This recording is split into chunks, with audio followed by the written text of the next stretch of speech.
बघा चिन्हांची लयबद्ध मालिका. पुढलं आपल्याला काय बघायचं आहे? चिन्हांची लयबद्ध मालिका. आता आपण काय बघितलं? लयबद्ध मालिका बघितली, संख्यांची लयबद्ध मालिका बघितली. तसंच आता काय ते चिन्हांची लयबद्ध मालिका येते. आता याच्यामध्ये सुद्धा काय येतात? फक्त अक्षरांच्या ठिकाणी किंवा संख्येच्या ठिकाणी आपल्याला चिन्ह बघायला मिळतात, वेगवेगळी चिन्ह. मग आता उदाहरणार्थ बघा, एक साधा आपण पहिल्यांदा घेऊया. त्रिकोण आहे, त्रिकोण अधिक, त्यानंतर परत दोन त्रिकोण, त्यानंतर इथं डॅश आहे, त्याच्यानंतर अधिक, परत काय बघा दोन त्रिकोण आहेत, त्याच्यानंतर तीन त्रिकोण, त्याच्यानंतर डॅश आहे, त्यानंतर परत तीन त्रिकोण आणि त्याच्यानंतर डॅश आणि परत त्रिकोण. बघा या पद्धतीनं तुम्हाला जर दिलं तर आता याच्यामध्ये आपल्याला काय बघायला मिळतंय बघा रे, तर एकूण किती आहेत त्या संख्या आपल्याला मोजायला पाहिजेत. किती आहे बघा, 1 2 3 4 5 6 7 8 9 10 11 12 13 14 15 16. 16 म्हटल्यानंतर 4 4 चे भाग पाडायला पाहिजेत. ठीक आहे, मग आता इथं 4 4 चे भाग आपण पाडूया. परत पाहिजे तर लिहूया, त्रिकोण त्रिकोण अधिक त्रिकोण त्रिकोण डॅश अधिक त्रिकोण त्रिकोण त्रिकोण डॅश त्रिकोण त्रिकोण त्रिकोण डॅश त्रिकोण. ओके, मग आता 4 4 चे भाग म्हटल्यानंतर 1 2 3 4. इथं आपला भाग आला पहिला, 1 2 3 4. इथं दुसरा भाग आला, 1 2 3 4. इथं तिसरा भाग आला आणि आपल्याला आता ते कळायला लागलेलं आहे. सिंपल आहे. काय दिसतंय बघा, त्रिकोण त्रिकोण प्लस आहे म्हटल्यानंतर इथं त्रिकोण, इथं काय पाहिजे आपल्याला, त्रिकोण यायला पाहिजे. म्हणजे उत्तरासाठी मी जरा कलर वेगळा करतो, कारण का प्रत्येक वेळी मी तसाच कलर वापरून ते चूक करायला लागलोय. त्यानंतर बघा इथं काय दिसतंय, त्रिकोण त्रिकोण, इथं काय येणार आहे अधिक, त्यानंतर काय येणार इथं त्रिकोण त्रिकोण, इथं काय येणार अधिक. बघा लयबद्ध मालिका तयार झाली आहे का व्यवस्थित. तर या पद्धतीनं आपल्याला काय मिळते, ही लयबद्ध मालिका बघायला मिळेल. ठीक आहे, दुसरा आपण घेऊया याच्यामध्ये आपण दुसऱ्या गणिताचा विचार करूया की याच्यामध्ये अशा पद्धतीनं काय असू शकतं. तर बघा, त्रिकोण चौकोन डॅश, त्यानंतर त्रिकोण डॅश, त्यानंतर गोल, त्यानंतर आहे त्रिकोण, त्यानंतर आहे चौकोन, त्याच्यानंतर परत गोल, त्याच्यानंतर आहे डॅश, त्याच्यानंतर आहे चौकोन आणि त्याच्यानंतर परत आहे गोल. बघा परत आपण मोजून घेऊया, 1 2 3 4 5 6 7 8 9 10 11 12. 12 म्हटल्यानंतर काय काय करता येईल आपल्याला, 3 3 चे 4 गट पाडता येतील. ठीक आहे, मग 3 3 चे 4 गट पाडूया. परत लिहूया आपण ते, त्रिकोण चौकोन डॅश त्रिकोण डॅश गोल, त्यानंतर त्रिकोण चौकोन गोल डॅश चौकोन आणि गोल. ओके, आता बघा यामध्ये आपण काय करणार आहे, 3 3 चे गट. हा पहिला गट आला, त्यानंतर दुसरा गट झाला, तिसरा गट झाला आणि चौथा. हा आता आपल्याला बघा दिसतंय आपल्याला काय कंडिशन्स आहेत. इथं त्रिकोण आहे, इथं त्रिकोण आहे, इथं त्रिकोण आहे म्हटल्यानंतर इथं काय येणार त्रिकोण. पुढं इथं बघा चौकोन आहे, इथं चौकोन आहे, इथं चौकोन आहे, म्हणजे राहिला कुठला चौकोन, इथला चौकोन राहिला.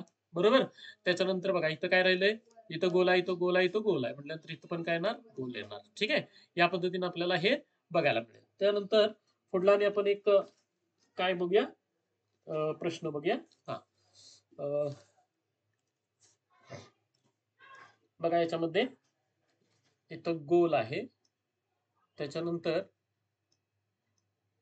त्याला काय म्हणतो रे आपण, स्वास्तिक आहे, त्यानंतर स्टार आहे म्हणजेच या पद्धतीनं, त्यानंतर अधिक आहे, त्यानंतर गुणिले आहे, परत स्वास्तिक आलं, स्वास्तिक, त्याच्यानंतर परत काय बघा स्टार, त्यानंतर इथं काय आहे अधिक गुणिले, त्याच्यानंतर आपल्याला गोल, पुढे आहे अधिक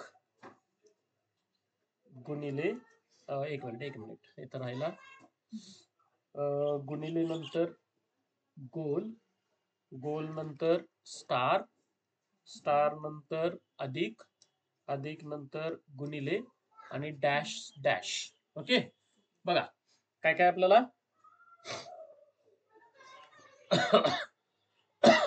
ऐक. तर इथं आपल्याला या पद्धतीनं काय दिलेलं आहे, संकेत दिलेला आहे. बघूया आता काय आपल्याला इथं मिळतंय. तर सॉरी, काय आपल्याला मिळतंय बघा कशा पद्धतीनं. परत हे लिहूया आपण. गोल, त्यानंतर स्वास्तिक, स्वास्तिक नंतर काय आहे स्टार, बरोबर आहे. स्वास्तिक नंतर काय स्टार, त्याच्यानंतर प्लस, त्यानंतर काय आहे गुणिले, बरोबर ना.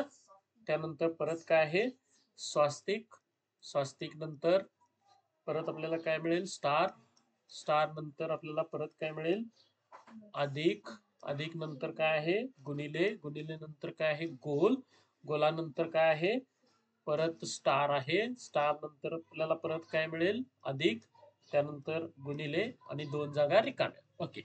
आता बघा काय काय मिळेल आपल्याला इथं.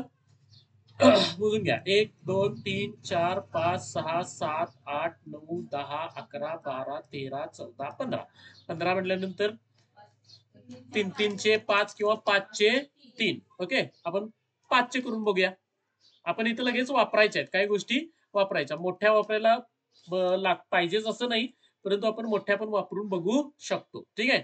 मग आता इथं काय करणार 1 2 3 4 5 मी इथं रेष टाकतो. त्यानंतर काय ना 1 2 3 4 5 मी इथं रेष टाकतो. ओके. काय दिसतंय बघा रे, काय कंडिशन दिसायला लिहा, काय कंडिशन दिसायला लिहा, काय पुढे गेलंय बघा. हे काय केलंय आपण, हे माग सरकलंय आणि हे सगळं पुढे सरकून घेतलंय. ठीक आहे. आता काय करायला पाहिजे आपल्याला, हा स्वास्तिक कुठे जाणार, माग सरकायचं, इथं आलं म्हणजे इथं झालं स्वास्तिक आणि हे पुढे सरकल्यानंतर हा गोल कुठे येणार, ह्या गुणिलेच्या ठिकाणी म्हणजे इथं गोल, म्हणजे तुमचं उत्तर या पद्धतीनं तयार होईल. लक्षात आलं का. चिन्ह संकेत या पद्धतीनं असतात. आता संमिश्र संकेत काय होणार रे, काय वेगळं होणार नाही. ह्याच्यामध्ये अंक टाकतील, चिन्ह टाकतील, काही म्हणजे आता उदाहरणार्थ बघा हेच मी गणित काय करतो थोडस वेगळ्या पद्धतीने इथं लिहितो. बघा काय असं मोठं आभाळ कोसळते असं काय करत नाही. तर इथं बघा मी गोल घेतला, इथं घेतो 9, त्यानंतर इथं घेतो चिन्ह, त्याच्यानंतर इथं घेतो मी ए, त्यानंतर गुणिले. ठीक आहे. त्यानंतर मी इथं काय करेन बघा गोल, सॉरी इथं आता मी काय करायला पाहिजे डॅश घेतो, त्याच्यानंतर इथं आपला स्टार आहे तसा, त्यानंतर मी कुणाच्या ठिकाणी अधिकच्या ठिकाणी मी काय वापरलंय ए वापरलंय, म्हटल्यानंतर इथं ए येणार, त्यानंतर गुणिले, त्याच्यानंतर बघा हा ओ. ठीक आहे. आणि मग परत काय करतील इथं कुठेतरी चेंज करतील. तर आता आपण काय करूया इथं स्टार अधिकच्या ठिकाणी म्हणजे इथं स्टार देऊया, त्यानंतर इथं डॅश केला आणि इथं गुणिलेच्या ठिकाणी गुणिले आहे तसंच आहे, त्यानंतर गोल आणि मी स्वास्तिकच्या ठिकाणी काय वापरलंय 9 वापरले. झालं बघा. काय झालं रे, मिश्र झाले सगळं. आता मिक्सिंग झालंय का, अक्षर पण आहे, चिन्ह पण आहेत आणि अंक पण आहेत. असं आपल्याला ज्यावेळी मिळतं त्यावेळी मिश्र येणार आहे. आता इथंच बघा काय कंडिशन होईल रे, हा काय होणार हे बघा, हे गेलं का इकडल्या साईडला पुढं. मी कलर बदलतो पहिल्यांदा. हा काय मिळेल आपल्याला, हे पुढे गेलं. आता हे सगळं काय होणार आहे, सरकणार आहे. म्हणजे बघा हे इथं गेल्यानंतर हे 9 कुठे येणार आहे, पहिल्या ठिकाणी येणार आहे. आलं का बघा रे, आलं ना. त्याच्यानंतर बघा हे 9 शेवटला गेले काय आणि मग हे पुढे सरकणार, इथं कोण येणार आहे ए येणार आहे. झालं का. या पद्धतीनं आपल्याला काय होतं, तर संमिश्र, संमिश्र शिकवायची गरज नाहीये, संमिश्र आपल्याला तयार होतात. कसे तयार होतात, तर ही चिन्ह त्यानंतर अंक संख्या मिक्स करून काय केल्या जातात, तयार केल्या जातात.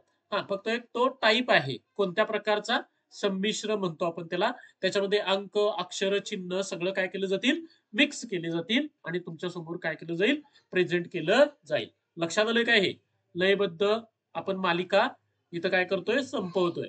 लयबद्ध मालिकेमध्ये आपल्याला काय काय बघायला मिळालं, अक्षरांचा लयबद्ध मालिका, संख्यांची लयबद्ध मालिका, चिन्हांची लयबद्ध मालिका आणि संमिश्र मालिका. ओके. संमिश्रवरती मी गणित नाहीत घेतलेली. ओके. तुम्हाला मी नंतर ती गणित देईन. अशा पद्धतीची गणित संमिश्रवरती आपण काय करू म्हणजे देऊ तुम्हाला. तर लक्षात ठेवायचं की संमिश्रमध्ये वेगळं काय होणार नाही. त्याच्यामध्ये काय होणार ह्याच मालिका एकत्र करून काय केल्या जातील तुमच्या समोर ठेवल्या जातील. जसं बघा मी आता इथे एक सिंपल मालिका तयार केली. काय तयार केली? त्याच्यामध्ये चिन्ह पण आहेत, अक्षर पण आहेत आणि अंक पण आहेत. अशा पद्धतीची ज्यावेळी मालिका तुमच्या समोर येईल त्यावेळी ती कसली आहे संमिश्र आहे हे आपल्याला लक्षात आलं पाहिजे. जर नुसतीच चिन्ह असतील, नुसत्याच संख्या असतील, नुसतीच अक्षरं असतील तर ती अक्षरांची मालिका झाली. त्याच्यानंतर संख्यांची लयबद्ध मालिका झाली आणि कशाची लयबद्ध मालिका झाली तर चिन्हांची लयबद्ध मालिका. संमिश्र मध्ये ह्या तिघांचं काय होणार आहे कॉम्बिनेशन आपल्याला बघायला मिळणार आहे. लक्षात आलं का? ठीक आहे.